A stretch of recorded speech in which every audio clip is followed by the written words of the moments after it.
Welcome to the Trump Breaking News Network, your daily source for up-to-the-minute Trump news. Join us today and every day. Here's today's news. This is TBNN. 8 things you need to know about Trump's wall. It's expected to happen today. The President of the United States will order the construction of a 2,000-mile-long wall stretching across the nation's southern border. While exact specifications of the wall are unknown, what is known as the cost of a single-layer fence running the length of the border along with accompanying roads and fencing at checkpoints is $21.4 billion. That's not a wall, just a single fence. This cost doesn't include maintenance, which would undoubtedly be enormous. The cost isn't the only problem with the wall, especially since despite the president's outlandish claims, Mexico has repeatedly said it will not pay for the wall. The other problems range from the logistical to very concept.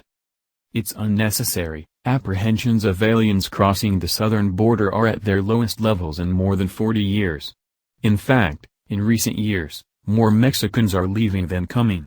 There are 160,000 less within U.S. borders today than there were in 2005. Mexico's fertility rate has dropped like a rock. The country is no longer experiencing a population explosion. In fact, it's almost static. Therefore, they are staying home. Walls are on the ground, seems like an obvious statement, right? Apparently, it's not. Depending on the estimate or study, 40% to 60% of undocumented immigrants in the United States are here because of visa overstays. Most people who arrive with a visa fly into the country. Planes typically fly over walls without much trouble. After reading dozens of studies, I feel 40% is probably the most accurate figure.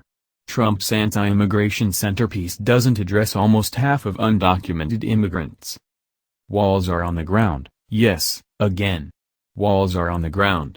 The Mexican cartels have become the most ingenious tunnel builders since the Viet Cong.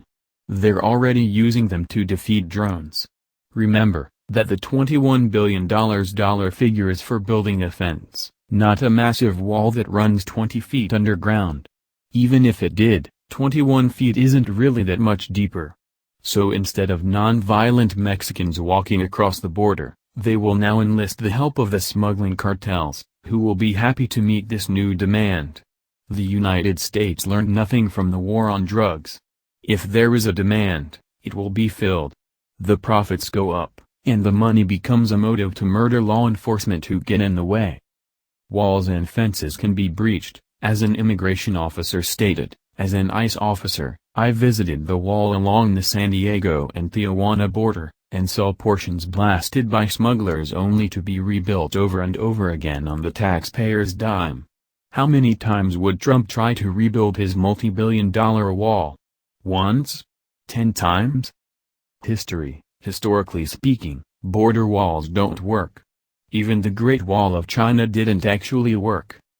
It might increase illegal residents. Many undocumented immigrants cross the border, work for a few months, then return to Mexico. Once the wall is up, those immigrants who honestly just come here to do the jobs Americans want may find it better to stay in the United States than risk another crossing. In the ultimate form of poetic justice, the wall meant to stop illegal immigration may increase it. The TSA. After 9/11, Americans clamored for airport security as a method of stopping terrorists. This agency fails 95% of the time. In its entire history, there hasn't been a case of the TSA stopping attacks. 9/11 did what Trump's fear-mongering has done. It scared the American people into supporting something they know will be ineffective. This wall will be the utter disaster the TSA is. It will be expensive, bloated, militarized, and an utter failure.